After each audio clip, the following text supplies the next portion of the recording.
So football's back. Like, how do you feel about football? Don't watch it.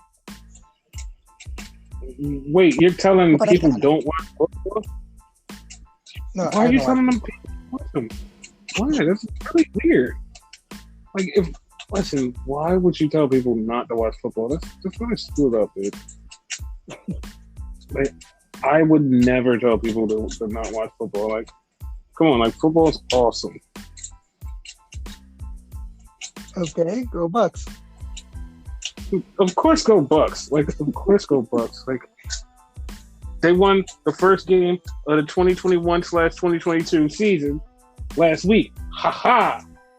Like, yeah, nobody saw that coming, did they? No, because they thought it was just. I don't know what they thought. It was weird. I don't know what they thought. I like that. Ha ha. Yeah, like ha ha. I don't know what they thought. But then, okay. But then we had the Monday night games. And the Monday night games is football is back on Monday nights, baby. You're like, okay, yeah, this is going to be great. Then we have the Ravens versus the Raiders. It's like, okay. Like, okay. That's a thing. You're like, all right, that's a thing. But then you're like, okay, what about it? It did its highest fucking rating in the last 5 fucking years. The last 5 fucking years. Highest rating in the last 5 fucking years. Fucking 15.3 million people tuned into that game on Monday night. Like, fucking smoked it, rolled it. It was like, oh my God, like it was a fucking awesome game. It was a fucking awesome game.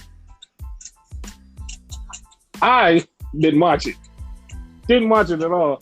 I actually was watching Monday Night Raw, which the other 1 million people were also watching it because Raw did a number and that number got eviscerated by another number, the AEW number. And the AEW number killed it in all demographics, all this and all that. But you didn't hear that first thing that I said, did you? No. They don't usually listen to that first thing that was always said. It's always the baby brain cult that always goes, nah, fuck that shit. We're going over here. We're doing this. We're doing this, pal. This is our thing and this is where we stand. It's like, no. Level the playing fields. You want to level the playing fields, adjust the fucking ratings. Because football was on. And even your Grand Wizard, and I know that just triggered a lot of people because I called him a Grand Wizard, but hey, he's not a Grand Wizard. He's more on the left than he is the right. But that guy, the Grand Wizard of Wrestling, I don't take it literal, him had said, yeah, we got to throw out that rating from Monday. We got to throw it out because the football killed them. Completely killed them. Dumpstered and dumpstered them. Throw it out. Like, even if the 2 ratings are the same, you got to throw it out. And it's like, okay. But will the baby brain cult listen? No, they just got more agitated and said, yeah, blah, blah, blah, blah. And it's like, man, this is what we're talking about. If you're going to play the game, do not play the game when the things look like they're in your favor. But then when something else is in somebody else's favor, you go, no, it can't have that. But you have a petition to stop NBA basketball from playing on Wednesdays because you think that it's going to take away from your ratings. Stop playing favorites. We can all get along. We can all be on the same fucking playing field, but it's people like you that just get all weirdo about, I want to stick my flag over here in this thing and not stick my flag over here and say, fuck those guys over there. And if they do something kind of cool and kind of okay, fuck them. It's always that thing. It's always the them versus us. And after I go through this first review, I'm gonna give you a clear, precise shot at what's wrong with you people and nobody else. But we're going to get right into it because Monday was big. It was big. Yep. So we just gonna get right into it because it started off with what we heard all day, and we heard that Big E's gonna be on Raw. Big E's gonna cash in, and everybody's like, "Oh my god, oh my god, oh my god!" E even said, "I'm gonna cash in," and everybody's like, "Oh my god, could it happen?" And then everybody's like, "No, WWE's gonna do some crazy shit." But I'm gonna tell you who was ahead of the curve. Because last week's podcast, Renegade was the one who said, "Did you hear him mention Bobby Lashley?" Yeah. So Big E is there, and he shows up on Monday. We're not even gonna go. We're gonna let it simmer because you know what's gonna happen. So Big E shows up on Monday. As soon as the show starts off, it's Big E. Big E's out there, and he just walks out. Then RK Bro comes out, and then Lashley comes out. So later on in the night, Lashley has a match against Orton. So they start going back and forth, and Big E's like, "Doesn't even matter which one of y'all win. I'm cashing in and winning the title." So MVP's like, "You're only over here because you're scared of Roman. Or maybe you're scared of Brock." And Renegade pointed out to me, because I didn't hear this part, but Renegade pointed out to me that Lashley was like, "I'm not." Oh. Yeah. Like he said that like really low. Like, "I'm not." Like, oh, okay. Like, oh, this is getting kind of spicy here. Right. So they're going back and forth, riddles. They're making jokes, and Big E's just standing there saying he's going to get one of them. And Randy is talking to Bob Lash, and Bob Lash is like, "I'm going to beat your ass." Randy, without hesitation, hits the RKO, lays out Bob Lash, and he's on the floor, and he can barely get up. And Big E's in the corner with the briefcase. And me, I'm just yelling, "Just do it. Just do it right now. Just right now. Just fuck the rest of the show. Just do it now. Do it now." And Big E just says, "Nope, not gonna do it. I'll wait." And he walked off.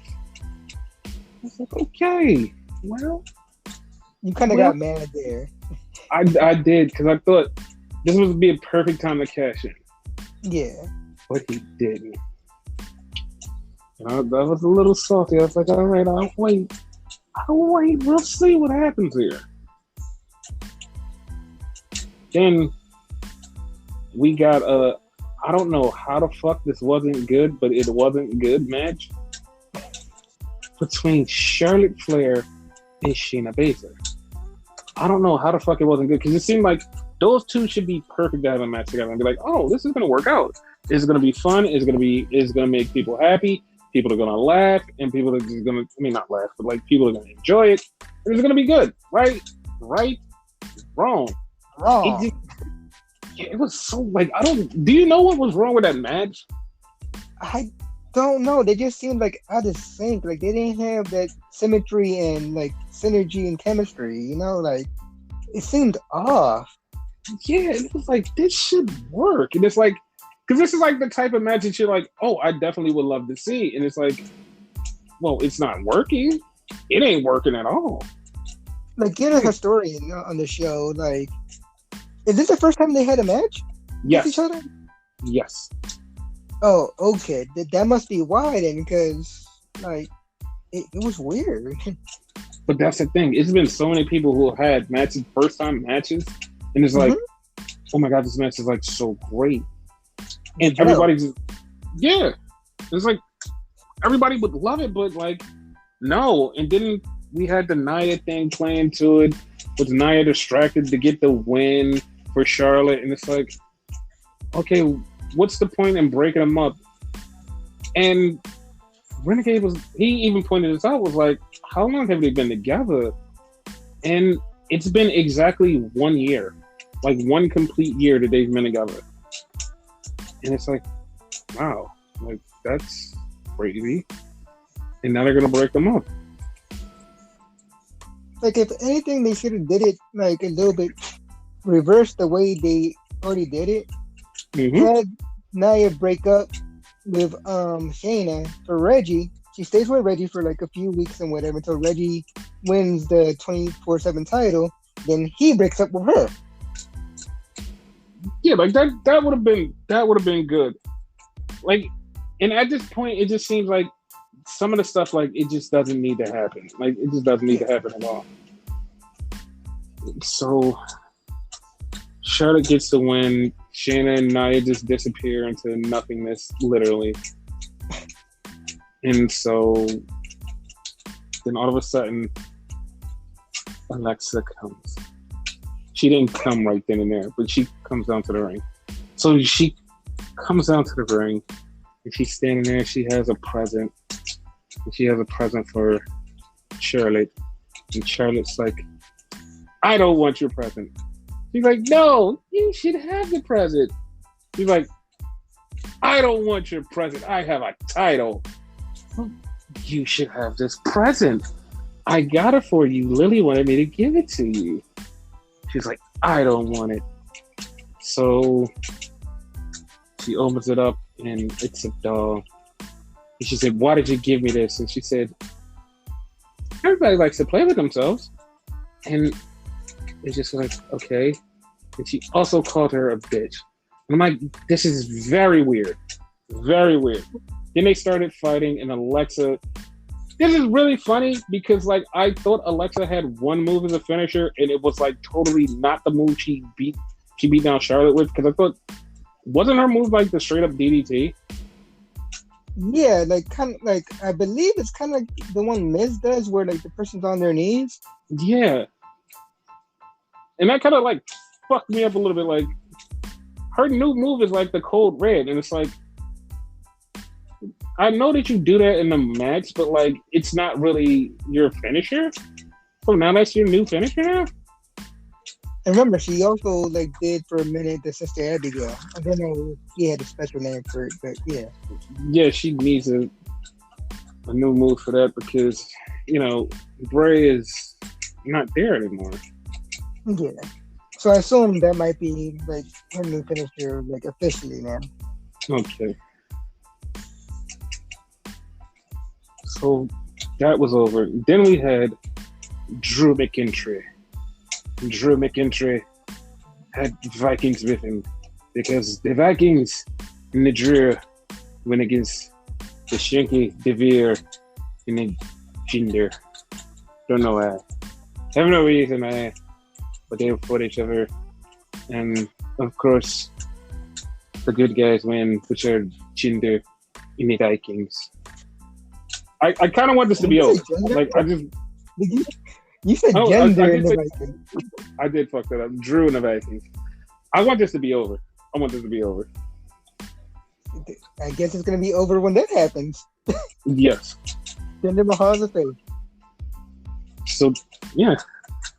So then we get a backstage with the New Day, all three together, finally, for the first time in forever and ever.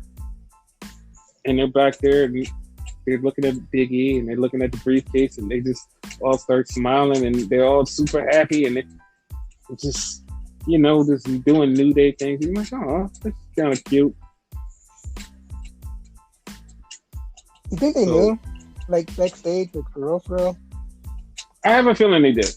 I have a feeling they kind of knew, but they didn't know if it was going to actually happen. It was like, it feels like it's going to happen, but they don't know if it's going to happen. And, like, you know, like some stuff in WWE is like, it might happen. And, like, that's how they felt, and that's how a lot of people around the wrestling world were feeling at the time. Was like, we know WWE, and we know WWE can WWE. So it's like, we don't know what's going to happen. So Yeah, that's why. Like, I kind of thought it wasn't gonna happen either. yeah, a lot of people did. Then we had the 24/7 guys with Reggie, and he was doing a lot of flips and jumps and dives and stuff. So he got away, and R-Truth and Akira Tozawa look at Drake and say, "Man, your plan didn't work." And Drake said, "Gentlemen, it's not the plan, it's the execution." I was like, okay, well, all right. I don't know where that's going, but whatever. He's gonna be the one to catch Reggie. It's gonna be him. He is, and it's gonna be really funny. So then we had the charismatic Enigma with. Not me. Oh, you're the renegade Enigma. We had the charismatic Enigma, Russell, the Puerto Rican playboy, also not you, Damian Priest. So they had a match. This match, I'm not gonna lie, I feel like this was a death masturbation match because it was a point in there where Jeff almost got killed. Then it was a move that Jeff hit on fucking Damian Priest and landed right on his head and neck. And even Sheamus that was on commentary was like, it just felt weird. Like, did he kill him? But he got up and finished the rest of the match. It was like, Jesus, they really were just throwing shit at each other. Like, seriously. They went in. Yeah. And of course, Damian Priest though wins, which for a lot of people who don't keep track or don't give a fuck or don't even think about it, Damian Priest though is still undefeated since being called up to the main roster. He has never been defeated. Everybody. Yes. It's so weird. And like people be like, oh well, WWE doesn't have any dude, he's super undefeated. Like he has not lost yet. And it's just like I see where it's going and I'm gonna talk about it later. But it's perfect. Like it's perfect once it works. So this was weird because we had a backstage and it's like, oh, Rhea Ripley's gonna face Natty tonight. So Rhea Ripley and Nikki Ash are there and they're talking about them being a tag team. And then Tamina and Natty come up and like, hey, you suck. It's like, no, you suck. And they start fighting. And then Sonya Deville shows up and it's like, okay, why are you here? Sonya Deville's like, okay, if you guys want to fight so bad, then Nikki, you and Tamina have a match right now. And it's like, why? Like, we already have a match coming up later. Like, what do you, like, why was this here? So, not to mention, it was a big ass botch there, I have to point out. Yeah, no, we're gonna talk about the botch. Oh, okay. Then we have Orton and Riddle talking, and Riddle's talking to him, and he puts on his headphones, just like to shut him the fuck up, like he think he's gonna stop talking. Then Big E walks in and is like, I just want to wish you good luck. And they're like, oh, okay. We know what that means. Big E's like just fucking with people. So, yeah. Then we get back to the ring.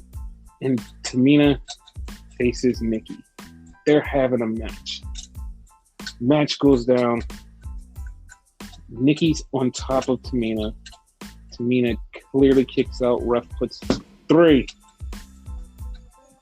Go right to Mike Rome. Mike Rome says, whatever to match, Tamina. They play Tamina's music.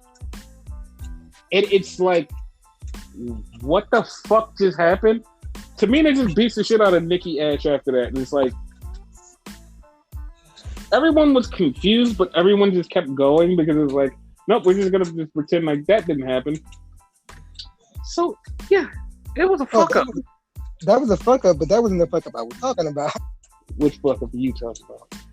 the one in the beginning where what her name? Sonya Deville tried to separate them or whatever, right? It's gonna be Tamina versus Nikki ASH. That's what she was supposed to say. Mm-hmm. But it was Tamina versus Nikki AHS. Like, what the fuck? Like, you fucked that up. That should have told you that something bad was about to happen, because that happened, and then Renegade asked me, and as he's asking me, he's like, her name's not AHS, right? I'm like, I'm in my head, I'm trying to process it, and then Mike Rome says it out loud, ASH. I'm like, wait, oh, no, it's not. She was wrong. Like, yeah, total botch. So Just like the match. It was fucked up. Whole thing. So Nikki runs off, and then we have the match between Tamina and Natty. Match is going down. Tamina and Natty are having this fight, and Natty loses because she gets distracted by fucking Nikki. Rio picks up the win because Nikki Ash comes out and does a distraction, which is like totally a heel move, and like distracts the shit out of Natty. It's like, oh, okay, I'm very confused at who's the bad guys and who's the good guys here. It could work because remember Hurricane started off as a heel. So yes. And the funny part, like, this match wasn't even bad. It just was really longer than it was supposed to. I feel like it was good, but like that botch in that first match, it kind of like took the wind out the air. So you kind of expected this one to fuck up too. Yes. So then we get Charlotte throwing the doll in the trash, and she's like, I don't need this thing. It'll probably pop up somewhere eventually. So then we had the 8-man, the New Day, Mansoor, Mustafa Ali versus almost AJ and Mason Tabar. And of course, you know, the bad guys, the tall bad guys won. Tall bad guy. Not all of them are tall. Okay, everybody except for AJ. How about that? The shortest guy on it. He's the skipper, though. Oh, so that means he's the leader. Yeah. So for week 2, we had Doudrop versus Eva Marie. And Doudrop beat Eva Marie. So I hope that's over. Hopefully. So then we have a Karrion Kross promo, and he was telling us stuff that we already know. That pissed me off. That pissed me off. Continue, but that pissed me off. I just had to say that. But he's dressed in a suit and he's talking. And there's piano music, and he says, "I'm not here to tell you stuff that you already don't know."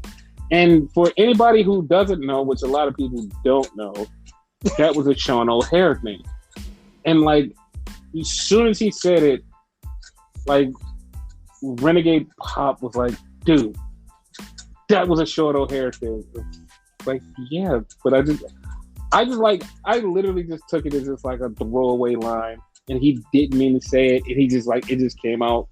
But apparently it felt like he was supposed to say it, and this is going to be part of his new gimmick. I was so baffled. And it was so funny that, like, everybody that seen it was like, oh, like, he said that. And, like, the younger kids, like, all of the Zoomers were like, what?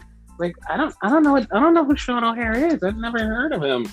And, like, anybody that's been watching wrestling since, like, they were little in, like, the 2000 era, they showed Sean O'Hare and was like, oh shit, I know that guy. Like, that guy was around and then he disappeared. I know him. So, like, everybody else was like, I know Sean O'Hare. but like the really young Zoomers was like, I have no idea who this guy is.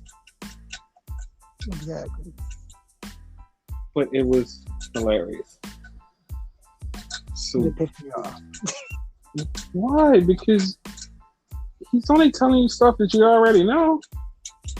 But that's the problem. I know. I know.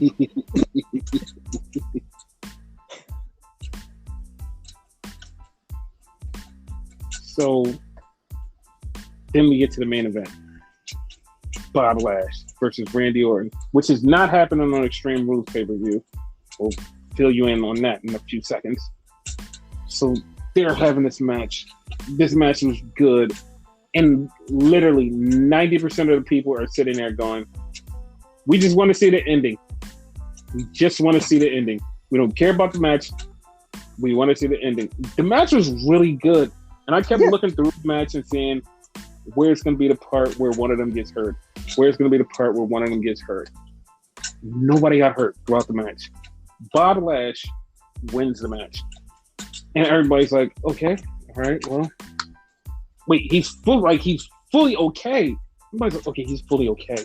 There's no way no one's cashing in. Like, okay, Big E's not cashing in. This is not happening. So Bob Lash just starts beating up Orton. And we're like, okay, no, Orton's gonna come back. No, he's just like destroying Orton. And then he slams Orton on the table, and the table hits Bob Lash in the knee, and the crowd just automatically audible gasp. It's going to happen. Big E's music hits. He comes down to the ring, and commercial. Like, what the fuck? Yeah, that's exactly what I was saying. Like, what the fuck? And here's the weirdest small thing about this commercial break. It didn't happen out of just accident or them just being dicks. It happened for a reason. You want to know what the reason was? What was the reason? They set up Big E's about to cash in, but we're going to commercial, so we're giving you 2 minutes to call your friends, tell everybody you know, Big E's cashing in right now, tune in to USA. That's exactly why they did it. It literally was. It is very smart, but like, just you as a regular wrestling fan, you're like, no man, that's so stupid. When they did it, it was like, oh my god, this is clear genius. Like, they literally stopped it right at the point where it's like, we're giving you time to call somebody, post it on Twitter, Facebook, Instagram, TikTok, YouTube, wherever. Get people in here because this is about to happen. And we had 3 minutes to get everybody in. And everybody came because everybody was there. Big E fighting Lashley is back and forth, and it wasn't straight up over. It was back and forth. Big E was getting beat down, and it was back and forth. And then he almost had him in the big ending. Bob hit him with the spear, and then it's back and forth. Big ending. 1, 2, 3. Big E wins the title. He wins the title, and he's celebrating. And within -6 seconds, the New Day was there to help him celebrate. The whole entire crowd is going crazy. They're cheering. Everybody's yelling. Everybody's taking pictures. Everybody is happy. Big E wins. Big E wins. It was fucking He's beautiful. the champion. Yes. Now, we're going to get into a lot of things right here with this Big E win. Because Big E's win came at a time where everybody's like, this is hot shot booking. They hot shotted this there. They should stop using Money in the Bank this way. They should stop using this. This, like, all of this came out the next day was like this immense hate. It was this immense hate where people was like, they should stop using Money in the Bank like this. Oh, WWE hot shotted this just to beat the rating from Dynamite last week. That's what everybody was saying. Everybody was saying all of this stuff. But it was like this subsection of people that just like turned into like these evil villains overnight. These fucking crazy evil villains was like, no, this is horrible. When Big E won, it just turned into a cry fest. Like, literally a real cry fest from every wrestler and wrestling fan. True wrestler and wrestling fan was like, this is a good moment. This is a moment. This was a moment. It was such a moment that Will Hobbs tweeted, he's glad that Big E won the title. And he said, this is awesome. Big E tweeted him back and said, young man, your time will come too. And everybody was like, wait a minute, what? Like, they're interacting like he watches they watching each other. They looking at each other. Wait, they're two different companies. Like, we hate each other. We're not supposed to be on the same side. What? WWE's not supposed to interact with AEW. What's happening? We're having meltdowns. That's how some of the fans took it. That's exactly how they took it. They took it as a meltdown, and they literally just couldn't handle it. But the love... It's supposed to be a war. We're supposed to hate each other. It's the war for the fans. The fans are having this war. The wrestlers aren't. The wrestlers are literally just having fucking fun, and they love each other. They love each other. Now, I was going to say something about the Damian Priest thing. I'm going to get to that in a minute. Remember, I'm going to get to that. Okay. So, there's a hashtag on Twitter that's called Black Wrestling Draws. And a lot of black people, who me, myself, and one, like, we support black wrestling because it's not shown everywhere. Like, there are some great black professional wrestlers, and Big E is one of them. He's well loved, and him beating Lashley was literally a transfer of black power to black power, because we had a dominant black champion, Bob Lash, giving up the title to a new dominant champion, Big E. So it was great. But Big E did an interview like the next day, and Big E was talking about how much this all means to the people, and he pointed out Will Hobbs. He pointed out Jonathan Gresham. He pointed out Lee Moriarty. He pointed out Trisha Dore. He pointed out all of these great people, even Shane Taylor. He pointed out all of these people, and some of the people who was reading this, like, I have no idea who some of these are, and the rest of us was like, yes, finally, like, they're getting this recognition on Sports Illustrated. Like, these people are being named by name and named by the champion, Big E.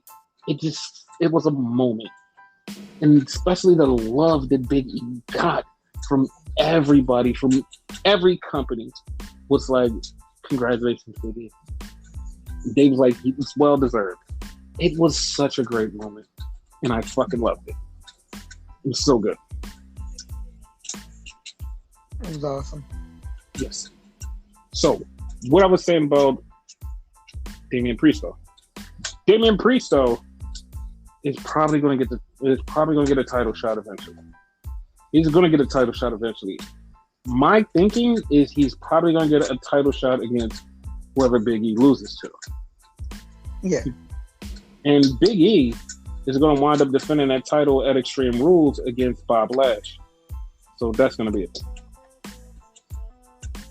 So yeah, that's how everything is going. And it was good. It was so good. That was so good. It's one of those like rare feel good moments, especially for it being on Raw. Yes. So I'm gonna say thank you to two people, and everybody is going to give me a lot of shit for it. And then when I explain, they're gonna be like, "All right, you know what? I'm not gonna give you shit because it's actually totally plausible." And like, it's nothing against Big E. It's just literally, this is exactly what this was. It was moved up faster than it was supposed to happen. Because it was supposed to happen. This was moved up faster because of these two people. So I do want to thank Tony Khan for building competition to make things like this happen faster. And also Daniel Bryan. And I know you're like, wait, okay, I can see the Tony Khan thing. Why Daniel Bryan? Because Daniel Bryan said, the only reason I went to AEW was to help professional wrestling, to change things. Not to change things there, to change things in WWE. And because of that, that's why we had this moment happen faster. And also because Monday Night Football decided to just destroy everybody and just dumpster and dumpster the whole entire division. And they said, we're not just going to have that this year. So that's the thing. Because technically you need to thank 3 people. Tony Khan. No, because the football isn't a person. It's a company. I can't think. I'm just taking the company. Well, I'll thank you, football. Thank you, football. Football Americana. What the shit?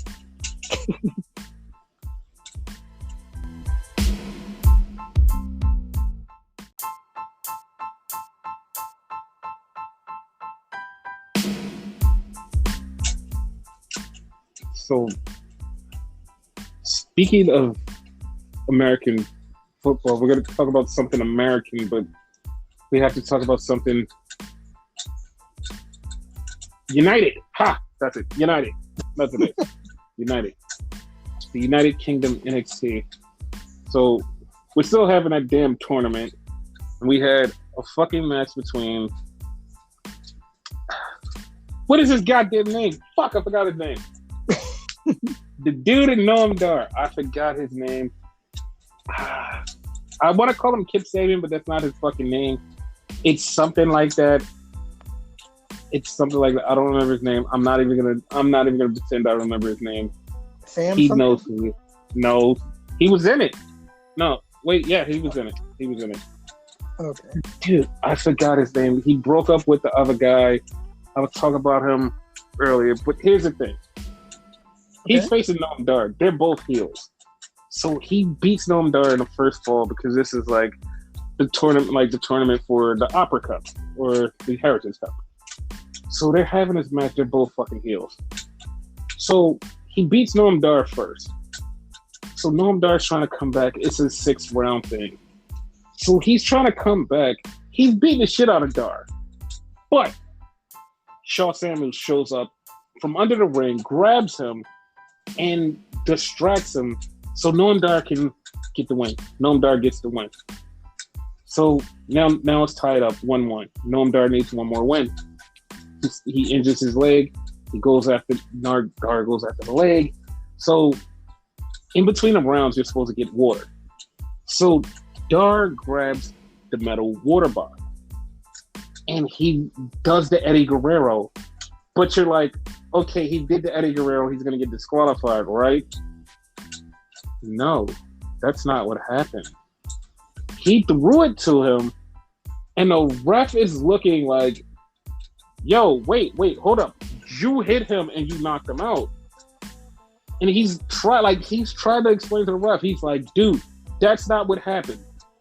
He takes the bottle and throws it. The ref goes to look at him. Dar comes up behind him, clips him, puts him in a submission, and makes him tap out. And it's like, oh, you didn't do it with the disqualification. You tricked him to get the ref to turn around so you could fuck him up. Oh, that's actually smart. That's actually good. That's good. Wow. Yes. So Dar is moving on to the finals. Then we had Millie McKenzie versus... Damn it, I'm going to call her Bobby Tyler. I forgot her name. Stevie Turner. Yes. Stevie Turner versus Millie McKenzie. They had beef because Millie McKenzie... This is another one where I was just like, what the fuck is happening here?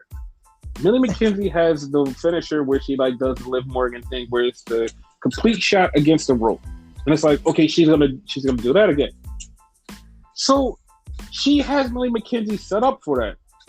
Millie McKenzie moves out of the way. She's laying there half dead. She's like, got you. I'm gonna hit you. She moves out the way, hits her with her finisher. And I'm like, dude, she was how? Millie McKenzie gets the win. It's like, oh my God. So after the match, Stevie Turner is leaving. She gets attacked But fucking, she gets attacked by fucking B Priestley because B Priestley has been suspended. So B Priestley's like, listen, you're not gonna get, nobody's getting any rest until I get reinstated. And it's so funny. And the funniest part about this is Stevie Turner and B Priestley are real good friends in real life. So that was the funniest part. Like, she just beat up her girlfriend. That's so cute.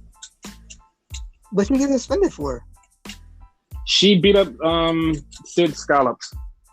She beat the shit out of him. That's right.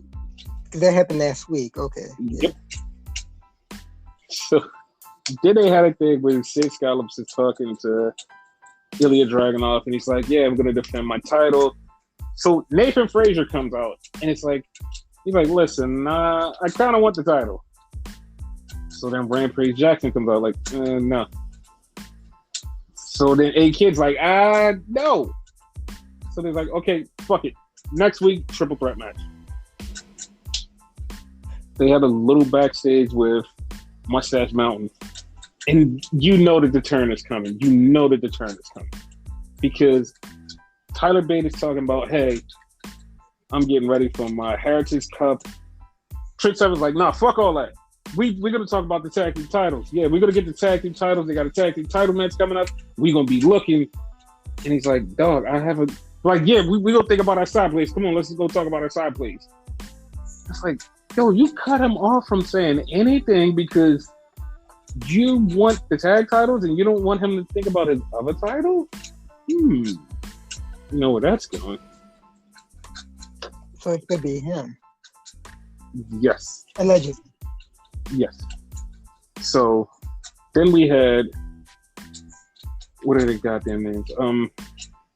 The Coffee Brothers, Joe and Mark versus Pretty Deadly. Once again, this shows how good Pretty Deadly is. They get to the end, the tag team match, it's going. Pretty Deadly looks like they're about to lose. The blonde and the brunette just like, all of a sudden just like pulled out some weird ass double team move. You're like, what the fuck? And then like they just pick up the win and they just like, yo, we're just gonna hit them with spilled milk. It's over. It's like, dude, what the fuck? Like, fuck you guys. Like, fuck you guys. Yeah. And they beat the Coffee Brothers, so they're still tag team champions. But yeah, that was. Are the face? Yes, they are. They've been face for a while. Like, they've totally been face. So that was the UK, which is the only thing that's pure because they have nothing else to change about themselves except for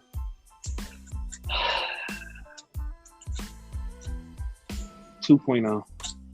Not the other guys who were in AEW. Not those guys. Those guys are cool.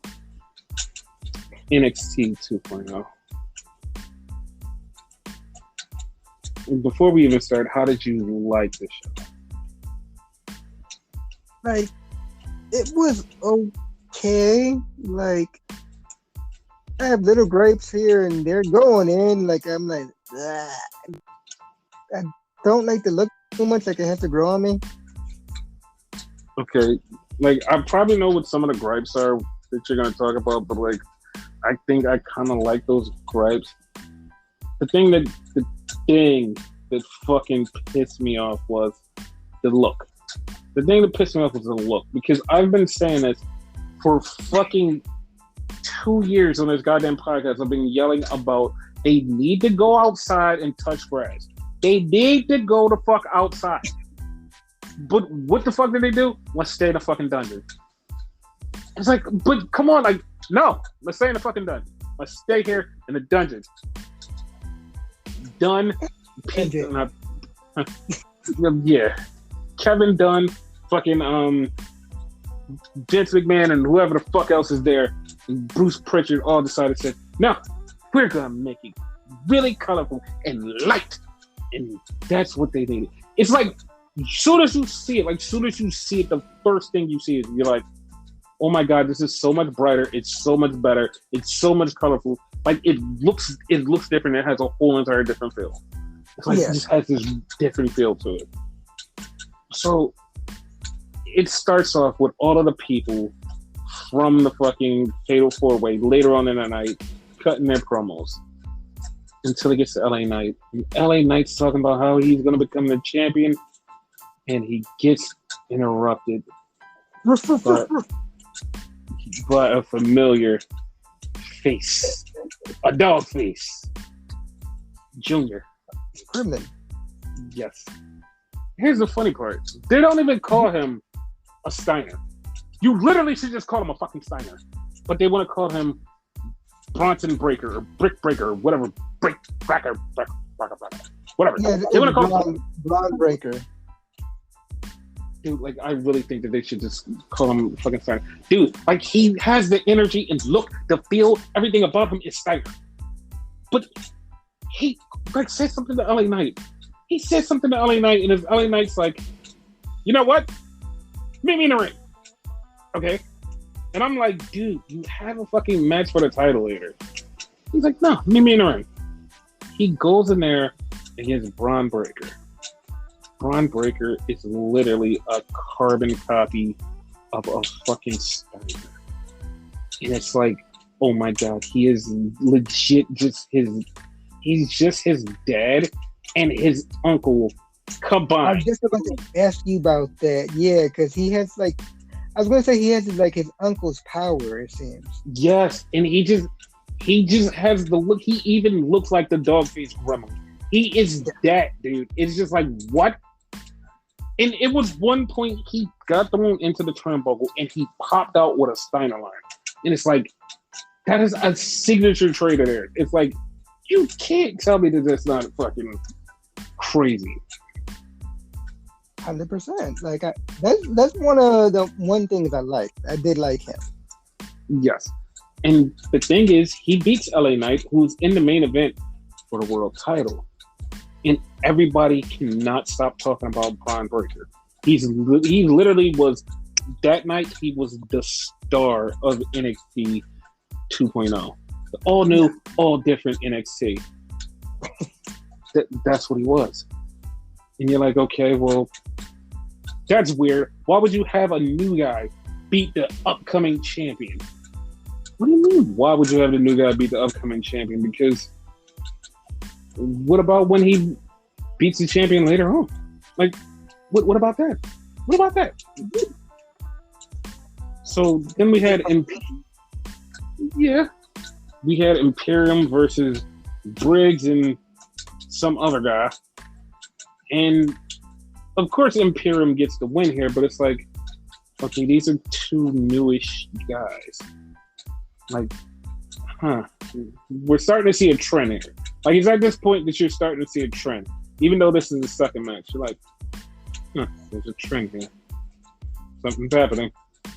And like, if you're not paying attention, you're like, oh, this doesn't make any sense. And it's literally like, it's something happening. And some people were like, this was at the point where everybody was like, all of those talent that WWE has been hoarding has just been here.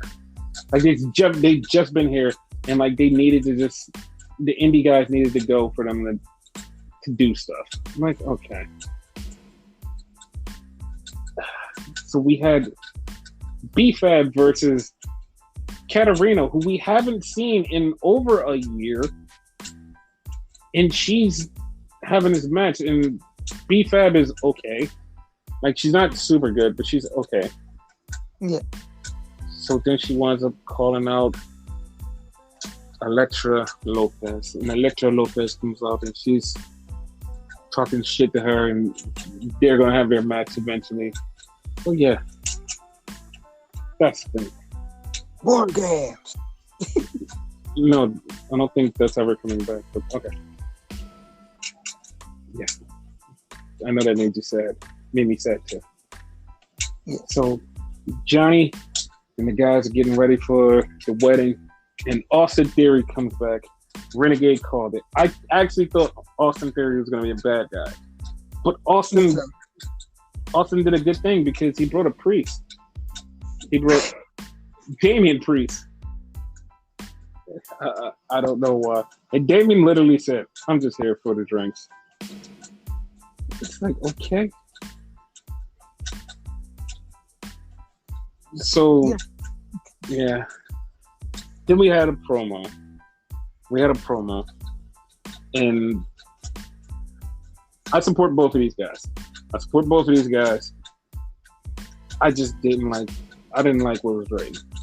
It came across weird. And everybody who keeps saying like, "Oh, well, it worked." No, it didn't. Like, I'm not gonna put these people out there, but so I know some longtime wrestling fans that do other stuff outside of wrestling, but they're like wrestling fans, but they're like legit actors, and they were like, "This is like looking at a high school play." The stuff that they were saying, it was Carmelo Hayes and Trick something, the Trick Shot or whatever. And no, it's not Trick Daddy. That would be fun. But they're talking, and like basically the gist of it is, Trick doesn't want Carmelo Hayes to be all humble. He wants him to be all aggressive or whatever. And one thing that like even somebody on Twitter said was like, "Yo, I haven't heard that in years." And like Carmelo Hayes goes, "Yo, I'm about it." He's like, "Trick, are we about it?" Trick says, "We about it. And I'm like, first off, you two were probably made to the about it shit. So you can't say about it and be like, "Yeah, about it.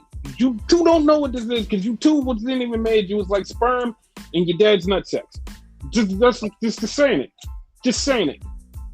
Because when Bout It was out, Master P and the No Limit Soldiers was a thing, and that was way before both of these guys died. So I'm just gonna say, yeah, whoever made this, Bruce Pritchard, whoever made this, you don't know how to. You could have just like if you would have said something from like 2006, I'd have kind of gave you a little bit of credit. You went in '96, where it's like no credit. I can't give you credit there. I can't even give you a little bit of credit. But it's fine. It's totally fine because you're trying to make some brothers be on the screen. And I'm okay with that. I'm okay. But yeah, about it. Listen, Master P retired, Silk the Shocker retired, Mystical retired. C Murder is, I think he's still in jail. They all gone. they all gone. They not rapping. Even Little Romeo ain't doing shit. So you gonna tell me that No Limit Soldiers is still here? And if nobody knows anything about No Limit Soldiers, you got the WWE Network. You could pull up an old Nitro. They was around. Yeah. Just leave it. Yeah, I'm gonna just leave it at that. So Carmelo Hayes said he was gonna cash in eventually. But then Duke Hudson comes out. And for some reason, Trick beats up Duke Hudson and Carmelo comes in and they just beat him down. And everybody's like, "Oh my God, this is a heel turn." I don't think it was a heel turn. What about you? I mean, he's trying to make, by him, I mean, Trick, he's trying to make Carmelo more aggressive and whatever. So this is not the initial heel turn, but I think the heel turn is coming. Yes. You know? Also, I think they're going to cash in for a tag team championship thing. I would be mad, but I also would be okay with it. But I would be mad. Yeah.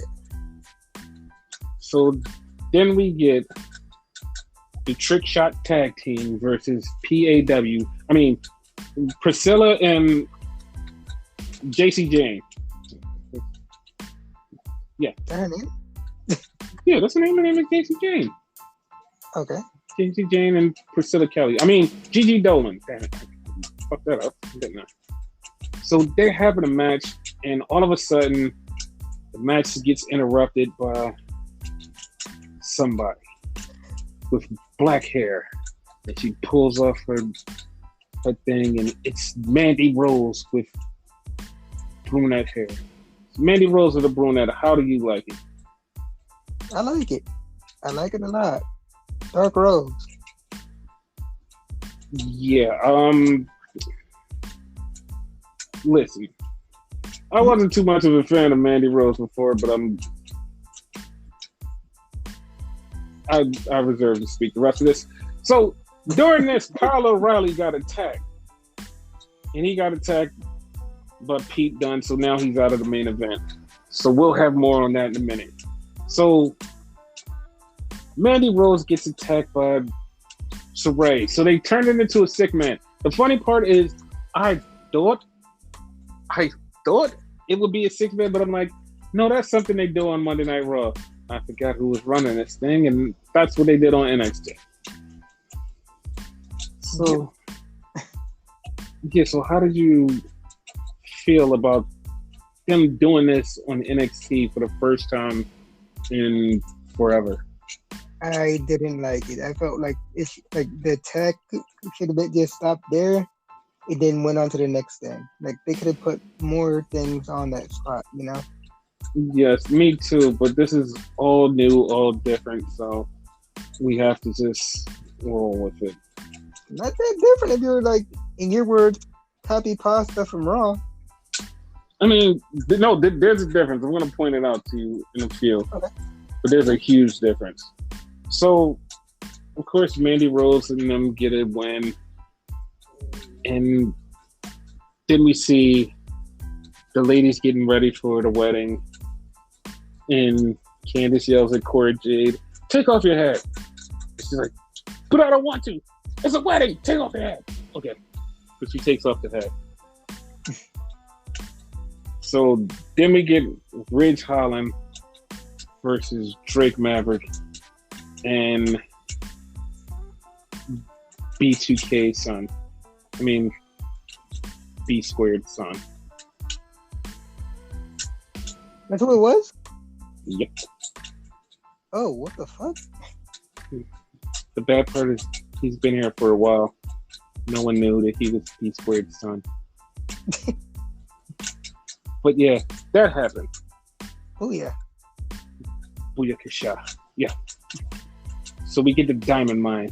They're next. And the Creed brothers take on two other brothers. I mean, not two other brothers. Two other dudes. But then we get a Tony Mamaluke or Tony D'Angelo segment where he's a new guy and he's talking about coming in and he's got Paisans and Marinano and, you know, Fugazi or whatever. You know, all of that. So, that was a thing. The Creed brothers from the Diamond Mine just destroy the shit out of the two guys. And then we get the new girl. I was going to call her Layla Hirsch, but that's not her name. I don't know her name. It's basically like a carbon copy of her. But here's the thing, though. Mm-hmm. Once again, she was there first. She just was locked in that. She was just locked in that storage closet. So after that, Kushida comes out and he challenges Roderick Strong to a match. So Kushida, Roderick Strong next week. Then we have the Fatal 4-Way. Are you ready for this? No. Okay. It's the Fatal 4-Way. We have Pete Dunne. We have Tommaso Ciampa, LA Knight, and the new guy, Von Wagner. It's like a porn star's name. It does. Here is the thing where you was like, you don't like a lot of the stuff. Here's the thing. And I want you to just feel this with me. Yeah. A lot of these guys that showed up this week are brand new guys we've never seen before. Yeah.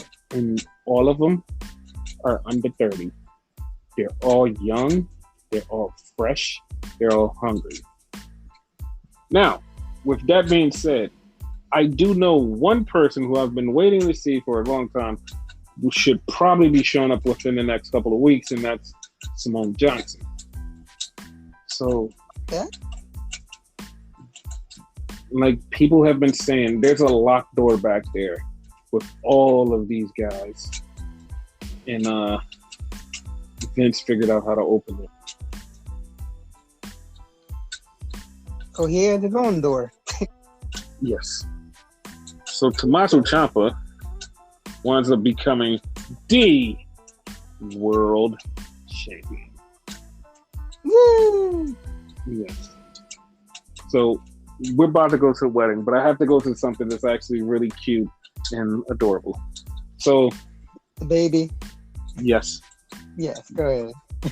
Johnny and Candace have a skit, and they're at home, and they're with the dog Hunter, and they have a balloon. So it's the baby reveal, and Johnny's like, "Why are we going with this one?" And she's like, "We're not going with yours." He's like, "Yeah, but we could have went with the stork or the prison. I don't know what you were gonna do in a prison, but I really want to know what you were gonna do in a prison. I really do. Like, I do. I just want to know. Like, now I can't stop thinking about it. I want to know what was the prison I did, Johnny. Please tell me." Right. So the ball is there, and the ball gets popped by Hunter, and it's blue. And Johnny is celebrating, and it blows up in Candace's face, and Johnny is just like the happiest. And he goes to hug her like 3 times and realizes she has blue in her. It just like pulls his hand back like, "Ew, I don't want to touch you." And she just was so angry. It was so good. Like, Johnny and Candace are so good. So good. That's so wholesome. Yes. So then we have the wedding. And everybody's like, okay. Well, most of the NXT roster that we all know already, not just the new people, all of the ones we know are out there. So Johnny comes out at the end with him and Indy, and the priest asks, "Okay, who is here to give it away?" And he goes, Johnny Wrestling, Johnny Takeover. And he just goes off all these names, and Kid is just like, "Stop!" He's like, "Okay, Johnny Gargano." No, he said John. He actually just said John. John. So fucking stupid. And then he sat down. So they're going through the wedding, and they're like, "Where's the ring?" Austin Theory, "We're in a ring." No, where is the rings? We're in a ring, Johnny. No, we're in a ring. So Itchy Man opens up his jacket. He has the rings. So they give him the ring. The priest says, "If anyone has anything to say, raise your hand now." Dexter Lumis not said a word, opened up his jacket. He had a hatchet and showed everybody. Everybody put their hands down. And that whole like everybody in the fucking like one side put their hand up. Yes. So Indy says all of the stuff that she needs to say, and the priest says something stupid to Dexter. Dexter chokes out. And at this point, people wanted Damian Priest or William Regal to be a priest. But it's Aunt Betty, Beth Phoenix. She jumps up and she's an ordained minister. So she's asking if you're ready to say "I do." She says, "I do." And she actually says something. She said, "Let's cut to the chase." And the dude named Chase goes, "Did somebody say Chase?" Odyssey Jones grabs him like, "Sit your ass down, boy. Sit down." That's what he got up. I didn't realize that. Yes. So she asked Indy, she said, "Do you say I do?" She says, "I do." and Dexter's not saying anything. Everybody thinking he's just gonna do the thumbs up, and ref's like, okay, I understand. He covers the mic, and everybody, the whole crowd just go, woo! And he just goes, I do. Dude, that was the biggest pop for anybody speaking. Here's the best part, where people always talk about like WWE stuff, like storylines and shit. This man, literally, his whole entire storyline was he did not talk. He finally gets married and he says, I do. And the whole entire fucking crowd pops. Like, that's the thing. Those are wrestling moments. Those are wrestling moments. Do you think the wrestlers knew that were going to happen too? Because they seem like they legitimately popped too. Like Austin Theory. I don't think they did. Because like that's what made the moment so much better, was because their reactions was like, oh shit, he actually spoke. Like, they probably know he speaks backstage. They talk to him all the time. But like, for him to do the speaking role where he's gonna say something, was like, oh shit, he actually said something on screen. This is dope. It's big, yeah. So that's it. So it's over. They cut to the back, and Ciampa's holding Goldie, just snuggling her and looking at the screen. And Rex Steiner walks up and says, hey. He looks at him, looks at him, he looks at the title, he shakes his hand, and you just see it, and you're like, this is gonna be a match. This is a match. It's happening. This guy's gonna get the title. Like, he's getting the title immediately. I like how you called him Rex Steiner, by the way. Yes. He's like a fucking star of the show, dude. Like, after that show, everybody talked about him. Yeah. Like, it just was so great. Like, everybody talked about him.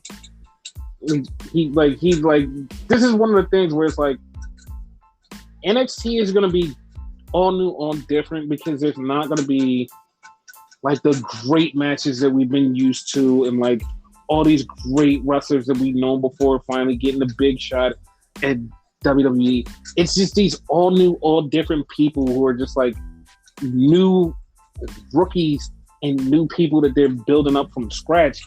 And the thing is, like, everybody's been yelling at WWE for years, like, you guys don't have no young talent. You don't have no young talent.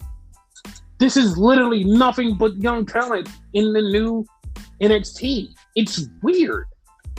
It's fucking weird. And the funny part, like, the even weird part is, it's talent that's been sitting there, and we've just been like, okay, they signed all these people. Where are they? Why they don't wrestle? Like, where's this person and this person? And they're all just sitting there waiting for this moment. And the bad part is, like, the people that we love, the indie wrestlers that were signed and like that probably will just like phase out into the wrestling atmosphere. It's like, we love them and we want for them, but that's just not what they are looking for in this NXT. And that's the big problem. Like, I don't know how you feel about it, but like, I feel like, just be like a true like wrestling person, I feel sad because our version of NXT is dying, but at the same time, this was our version of NXT before our version of NXT became our version of NXT. Yeah, I see that. Like, because this was like the original version, not the ones that you people have seen and like they're carrying barrels and all of that dumb shit. No, when the Sasha Banks and the Becky Lynch and all of them were there, this is the type of NXT that we had, and that's where we're at now. The one on Hulu, basically. Yes, like this is it. Like the early days of the network. This is what this is. Like, this is exactly what it is. So that's why I'm not mad. It's just, I'm just a little sad that like some of the wrestling guys that really would love to go to WWE or like may not get that chance right away, but there's other places for them to work. I mean, there's one that's, I mean, all elite, you know, admin. Yep. They could go somewhere to make an impact. They could go somewhere to impact, but all elite is just like the best place to work right now because, you know, it's the cult of personality. Because the cult of personality, CM Punk, was on commentary for this AEW. Now, I'm not even joking. This is a thing, and I need people to understand because some people felt this and some people didn't. Some people felt this and some people didn't. And I'm going to break it down for you, and I need you to understand because this warms my heart. Like, this warms my heart, and I mean legit warms my heart. This is like the second biggest heartwarming thing to me this week besides the Big E win. This is the second biggest heartwarming thing because CM Punk came out. CM Punk got this pop where everybody's like, oh my God, it's Punk. Punk is here. He's here. Punk sits down. And then it goes, you know what's all about though? Boom! And the crowd fucking erupted. Like, you heard Punk's, like, his whole entrance is like, oh, Punk's here. Adam, oh my God, it's Adam Cole. And it's like, you guys know that he's coming, but he's having a match, and the crowd, like, it literally just sounded like the fucking roof blew off that building when his music hit and he walked out there. And he's standing there, and he's just like, okay. He gets in the ring, he does his boom, and then as soon as he gets ready and goes, Adam Cole, baby, and the whole entire crowd fucking just off their fucking feet. And it's just like that contrast of CM Punk, him being back after all these years, his newness and all of that. You have Adam Cole, who's been busting his ass in NXT and busting his ass just all around, just getting this love. It's like, yeah. Like you see who you see who the crowd came for. Like, Adam was a fucking star. And like, I heard some people go, I didn't know he was that over. And it's like, dude, how do you not know that Adam fucking Cole is that over? It's Adam Cole. It's like, it's great. So he fought Kazarian, and it's so fucking hilarious because he's an elite hunter, and all throughout the night, everybody kept saying, if he's an elite hunter, how come he had to take it down one elite person? How come he had to take it down nobody? What's wrong? Like, dude, he hasn't done shit. And I'm just like, well, he's fucking Yoshitatsu. Like, I was just about to ask you about that. Yeah, they're the same fucking person. Oh, I'm the Bullet Club hunter. I'm the elite hunter. You've never taken down anybody. I don't understand. I don't get it. And before the match, people was like, yo, I don't know if Kaz can wrestle. And I'm just like, I just want you all to delete your Twitter accounts. Like, dude, like, how do you not know that it's Kazarian? Like, him and Adam Cole had matches before. Like, I don't get how you even understand. Like, I can't even fathom that. Like, the fuck is wrong with you? Oh, God. Even being an older gentleman now, like, he still could fucking go. Yes. So, after the match, Adam Cole challenged Jungle Boy, Luchasaurus, and Christian to a match next week against the Super Clique, which is the Young Bucks and Adam Cole. So then we get the Lucha Brothers, and they get challenged by The Butcher and the Blade. And that's coming up eventually. Okay. Apparently they became the one contenders on Dark. Yeah. That's really dark. Fuego del Sol says, listen, I'm going to put my car up against Miro for the title. And Punk's like, listen, I'm going to have to teach these kids how to gamble. He said it's funny. So we get MJF out there. MJF's like, hey, I'm going to talk to Brian Pillman. He looks up and goes, he's not up there. Hey, Brian. And he looks down, blah, blah, blah, blah. And like, a lot of people was like, oh my God, that's so good. And it's like, you've never seen a wrestling promo, have you? Like, so bothered me. It's like, oh my God, that's so good. Like, it's bad, but it's so good. I'm like, you've never seen a wrestling promo at all. Cause like this is like the 97th million time that's happened. Like, Jesus Christ, like, that's not even dope. Hey, they could come up with something new, yeah, man.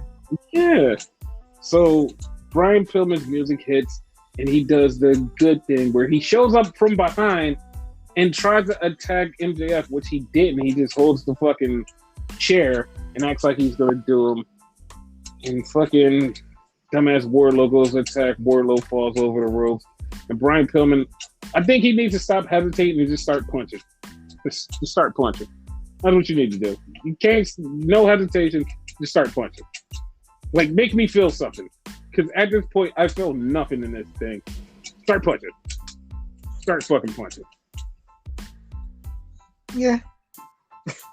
So Christian and them, they have a thing. Christian says something smart about Adam Cole being in developmental, blah, blah, blah, yada, yada, yada. So we had a match between FTR and Dante Martin and Matt Sydal. Where are their partners? No one knows. I wish I knew. Even Renegade doesn't know. No one knows. It's very confusing. That's brothers. Yes. They're puffers. Or partners. I'm telling you, it's going to be funny when they go against each other. Yes. So, okay. Mm-hmm. Then, okay, this happened. So, Dante Martin, like, there's a picture floating around there with Dante Martin, and it looks like he's jumping out of the screen and jumping into fucking FTR. Now, I've seen it. Like, I've watched that over and over because I'm like, there's no way he jumped out of the screen, which he didn't. It was just like an impulse thing on social media to make it look like he jumped out of it. Now, it wasn't AEW that's like, oh my God, this happened. It was the fans that was like, oh my God, this happened. And now because like perception is reality, which is nowhere close to even happening, people believe that he jumped out of the screen and was so high up that it was like 19 million feet. Even other wrestlers was like, did that really happen? Or like this is just Twitter Photoshop? That's exactly where it was. Because, like, I've watched it back twice and was like, he didn't get as high as that picture made it look. Like, that picture was just, like, Photoshopped to him going up higher. And, like, people believed it.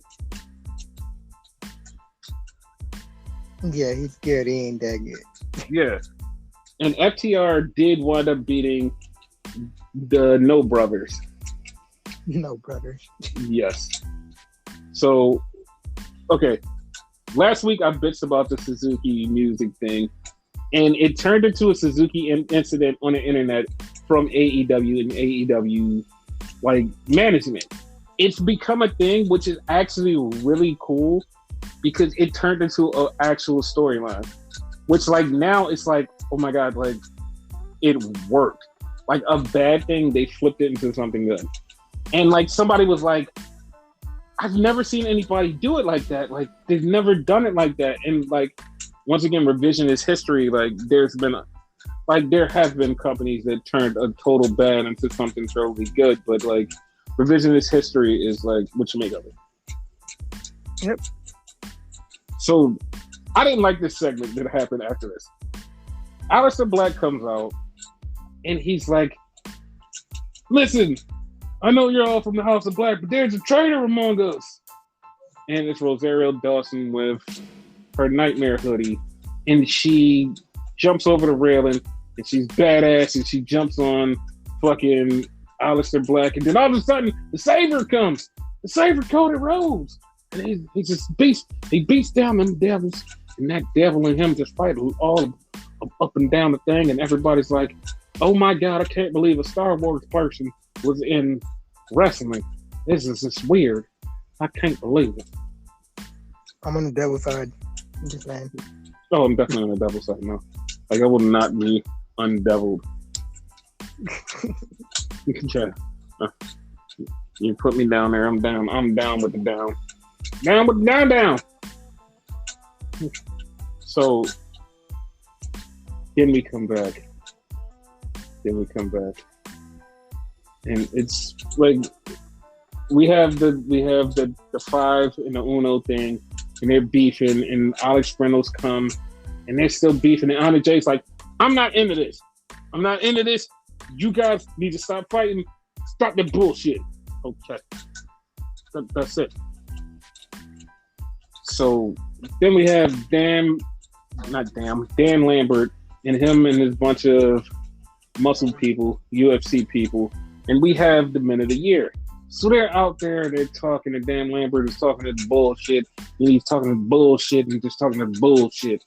And then he says shit twice, and then Jericho comes out, and Jericho says, you're a fat piece of shit, and then they start chanting fat piece of shit. It's like, all right, whatever. Jericho goes off the rail at this point, and when he goes off the rail, I'm expecting everybody to literally be on the right side of history on this one, and I have seen so many failures in this one line, because Jericho says, the only thing I want to know is who's the top and who's the bottom. And it's like, fam, you just made a homophobic joke. Like, you just made a fucking homophobic joke on national TV.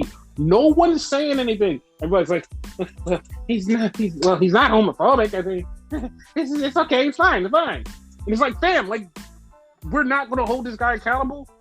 Well, I mean, probably not, because, his wife was at the January 6th insurrection. So, I mean, no one's going to hold him accountable, like, right? Okay, cool. Chris Irvine's never going to be held accountable for anything, but, it's going to be that one day when it catches up to you, Chris. But all right. And to all of you who let this go and say, oh, you're hating on AEW, I'm totally fine if this wasn't a homophobic joke. I've seen other people say, like, they're like, yo, that was in bad taste. No one else has said, like, no one else has been like, yo, like, apologize. Or say, like, just apologize, that was homophobic. No, nobody's like, no. They're like, no. We're not gonna say anything. And I'm just like, I'm not just gonna sit here and take it, but like, fuck that. Like, you have to say something. Like, that was homophobic. Like, that was fucked up, and everybody just, like, and it was so bad. Like, this is the thing that was so bad that the crowd, like, half of the crowd, like, they just moaned, like, oh, that wasn't good. It was literally a guy in the crowd. They showed him. It was one dude, like, cheering the whole thing. When that line was said, that one dude in the crowd that was next to, like, these other guys, they looked and was like, what? Like, they even felt it was like, oh, this is wrong. Because it was a bunch of people cheering. These bunch of people was like, oh, that ain't good. That ain't good at all. But yeah, it is what it is. You think we're past that shit, you know what I mean? Should be. We fucking should be. So after that, to wash our taste out of our mouth, we had a match with the goddess herself, Jade Cargill, and legit Layla Hirsch. And I know somebody's like, why you say legit Layla Hirsch like that? I mean, she's not a goddess. I mean, she's Layla Hirsch. She's only legit. Yeah. And the funny part about it is, I actually like Layla Hirsch because she's actually growing on me. Like, she's growing on me because I like her little hard-hitting wrestling style. I'm like, all right, I like that.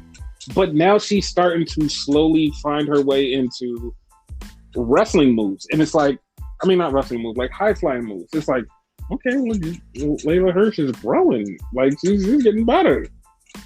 Like, because she's become, like, yeah, she's like becoming well-rounded. And I'm loving it. But of course, the goddess, Jade Cargill, won because, like, nobody can beat that chick, Jade Cargill. And I know she calls herself that B word, but I will not fix my lips to disrespect that goddess. I will not. I promise. You know what? I'm with you. That chick, I actually like that. Yes. So we had Andrade threaten other guy and say, listen, Chavo fucked up some shit. He deserved it. He deserved what he got. That's why he got his ass beat. Ha. Fuck him. So then Taz comes out and Taz gets in Punk's face. And Taz is like, hey, brother, like, you in my neighborhood. So Hook is in front of him. And we all know that everybody wants Hook versus Punk. Now, I'm going to say I like Hook, but I wasn't one of the ones going, it should be Hook versus Punk. Until. So Punk got attacked by Will Hobbs. Will Hobbs hit Punk so hard, I swear to God, it looked like he got hit by a train. He got hit by a train, and his name was Will Hobbs. So, Powerhouse Hobbs. I'm very respectful, man. Power Will Hobbs. So Hobbs is beating him down, and then Hook grabs Punk and puts him in a dragon sleeper. And he's choking out Punk, and everybody's like, oh my God. It's like, oh my God. Like, Hook did something. Hook put him in a sleeper. And then Hobbs power bombs CM Punk onto a table because that table did not break. Jesus Christ, that table didn't break. So that's setting up a match next week, next Friday. So many okay after that fucking beatdown. Yeah. So speaking of okay, we're about to get into something that's maybe not okay. So we have Shawn Spears versus Darby Allin. And Darby and Shawn have this match, and Darby literally just makes this a death masturbation match where he's just literally death masturbating all over this thing. And I know somebody's like, why are you saying that? If you break it down to the macros of what masturbation is, it's self-pleasure. What is death masturbation? Suicide. That is what Darby is. Death masturbation. So it's just this match where like Darby's just trying to end it all. And just Shawn is just there, and like one point Shawn wipes off Darby's face paint and like, oh, okay, like he's like taking away his powers. Well, kind of thing, but there was kind of a setup. So Shawn loses to Darby, and then FTR shows up, and FTR attacks Sting and Darby, and they beat the shit out of him. And Sting gets hit with a stuffed pile driver. Sting with the surgical neck, 67 years old, 62, whatever, I don't know, 60-something years old, stuffed pile driver, and Tully Blanchard wipes off his face with a rag, just like they did Darby. Oh, yes. So then we get the Amdrag Bryan Danielson coming out, and Kenny comes out, and the two of them both have on white shirts, and Don Cornudo or Don Callis, or whoever Don the pink guy is, comes out and they're talking shit. And Bryan basically says, listen, motherfucker, me and you, one-on-one. I don't even want the title. Me and you, one-on-one. Let's go. let's fucking go. Let's do this shit. Me and you. He said, or are you too much of a bitch? And Kenny was like, I'll do it. Me and you. Next week, we're going to do it. Ha! We're going to do it. I swear to God, we're going to do it. Me and you. Non-title. So non-title next week. The two of them. How are you feeling about this? Huh? Like the fact that it's non-title, it could go anywhere. You know? If it was for a title, like Kenny 9 out of 10 would have won on Dynamite, you know? But here's the thing, though. Mm-hmm. Brian needs to win because Brian is new. Oh, yeah, he's going to win now. And plus, he has to get the title match. Yeah. Because if you leave it up to him, he's just like, fuck it, I'll lose every match. I don't give a shit. I just want to wrestle. Yeah. But he has to win this one. So that's the thing. So then we had the main event. Moxley and Eddie Kingston. And they're coming down and they get beat up by 2.0 and Daniel Garcia. And they just get beat up. And like, it's just going. And it's just getting their ass beat. It's just fucking each other up. And it's like, okay. Then they get in the ring. And of course, Moxley and Kingston win. But then Suzuki, his music hits. And everybody's holding their breath because there's literally 2 minutes left. They're holding their breath because they're like, they're not going to do it again. It's not going to be another incident, right? And not another Suzuki incident, right? Not again. And it happened. Guys ain't even know that. It happened. It happened right there. And we're just like, yes! But I was mad because not everybody sing it. It's just like a fraction of the crowd singing. I was like, oh, bad crowd. Not all of them like are educated with it though. All right. So then we get Archer and Suzuki beating up Moxley and Kingston, and next week they're gonna have a tag match. So yeah, that's how that is. So that was AEW. So yeah. So okay. This is it. So guys, I know I usually do a what if spoiler thing and like do some news. We had to have so much news in this show. It's been like supremely packed that on the next episode we'll get to all of that and a bunch of news. But for now, just until next time, which will be in 48 hours. Fuck this shit.